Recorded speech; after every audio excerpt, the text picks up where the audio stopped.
네, 안녕하세요. 오늘은 여러분들과 율법에 대해서 또 복음에 대해서도 이야기를 해보려고 합니다. 사실 기독교인들에게 율법과 복음은 굉장히 많은 고민과 갈등을 주고 있습니다.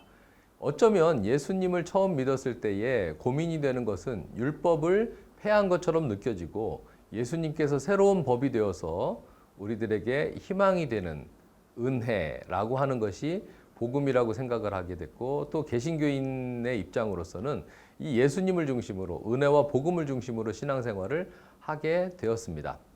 그러면서 어느 순간인가 인간이 율법과 복음 사이에서 갖게 되는 갈등이나 혼란, 이것을 어떻게 정리를 해야 할까 하는 고민이 생기기도 합니다. 여전히 그 규칙과 규율을 중시해야 된다고 하는 생각과 더불어서 예수님의 은혜와 복음이 중시되다 보니까 자연스럽게 복음과 율법 사이에서의 혼란, 그래서 율법이 상대적으로 더 낮은 가치를 갖는 것처럼 느껴지기도 합니다. 사실 성경에는 이 두 가지 가르침을 같이 가지고 있습니다. 어떤 것이 더 무게가 있고 또 어떤 것이 중요하고 또 어떤 것이 가치가 있는가 하는 것을 논쟁하는 것은 사실 우리에게 그렇게 큰 의미는 없는 것 같습니다. 왜냐하면 구약의 율법도 또 신약의 복음도 결국은 하나님께서 우리에게 주신 중요한 하나의 가르침이고 가치이기 때문입니다.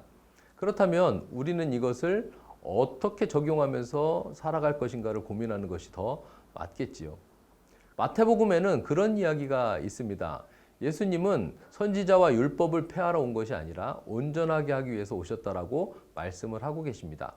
그런데 실제로 우리가 들어왔었던 설교에서는 오히려 예수님의 행동은 이 율법을 폐지하는 것처럼 느껴집니다. 우리가 예수님께서 살아왔었던 그런 삶을 보면 어떤 때에는 안식일에 40일 금식까지 하신 분께서 굳이 막 이렇게 미라를 먹는 그런 행위를 하지 않으셨을 수도 있는데, 그런 것들을 보면 어쩌면 의도적으로 어긴 것은 아닐까라고 하는 생각을 갖기도 됩니다. 하지만 예수님께서는 분명하게 말씀하고 계십니다. 율법을 폐하러 온 것이 아니라 온전하게 하기 위해서 오셨다라고 이야기를 하고 있는 거죠. 이것에 대해서 학자들은 많은 논쟁을 했고 서로의 주장을 펴기도 했습니다. 그리고 예수님의 말씀은 여전히 우리에게 혼란을 주기에 충분합니다.